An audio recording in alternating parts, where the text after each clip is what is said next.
Welcome to this overview of Surah Al-Ahzab, or the Confederates. We will explore its historical context and key themes, based on the Tafhim al-Quran by Sayyid Abu al-A'la Maududi.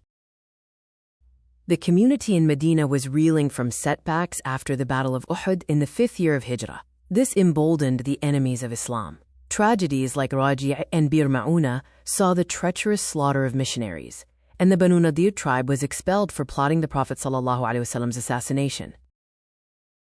Instigated by the exiled Banu Nadir, a grand alliance, or Ahzaab, was formed to crush Medina.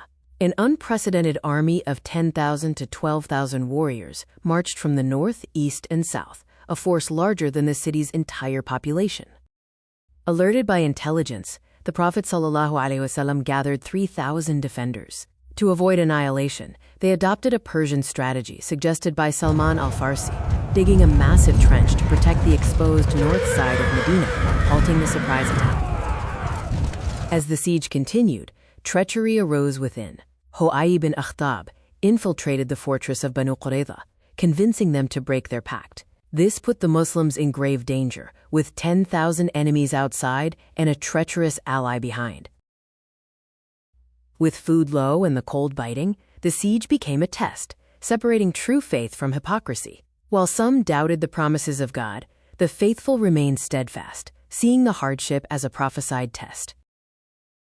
A secret convert, Nu'aym bin Mas'ud, cleverly sowed distrust among the Confederates and Banu Qurayza, breaking their alliance. Then a miracle occurred.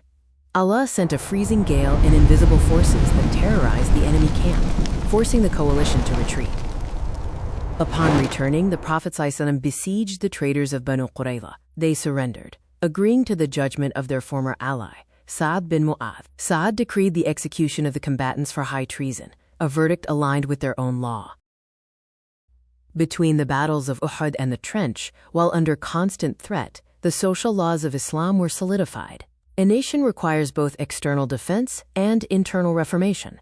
Laws regarding inheritance, alcohol, gambling, marriage, and divorce were established.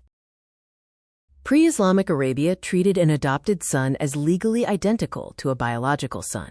Surah Al-Ahzab decreed that, quote, mouth-made relationships cannot alter biological reality. Adoption is noble, but it does not change inheritance or bloodlines.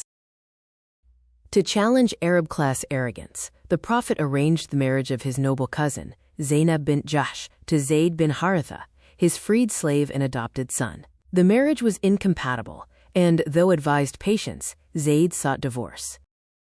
Following the inevitable divorce, Allah commanded the Prophet ﷺ to marry Zainab. This legislative marriage was necessary to practically destroy the societal taboo that a man could not marry the divorced wife of his adopted son, thereby finalizing the law. As the Prophet ﷺ became a statesman, his home became a public hub. To restore the boundaries between public and private life, Surah Al-Ahzab introduced the hijab to establish social distance and respect. The mothers of the believers were given specific instructions for piety and modesty. The surah also addresses the Prophet's status, affirming him as the seal of the prophets. His connection to believers is spiritual and legislative, superior to biological ties. He brings the finality of prophethood, after whom no prophet shall come. Surah Al-Ahzab moves from the fear of the freezing trench to the sanctity of the ordered home.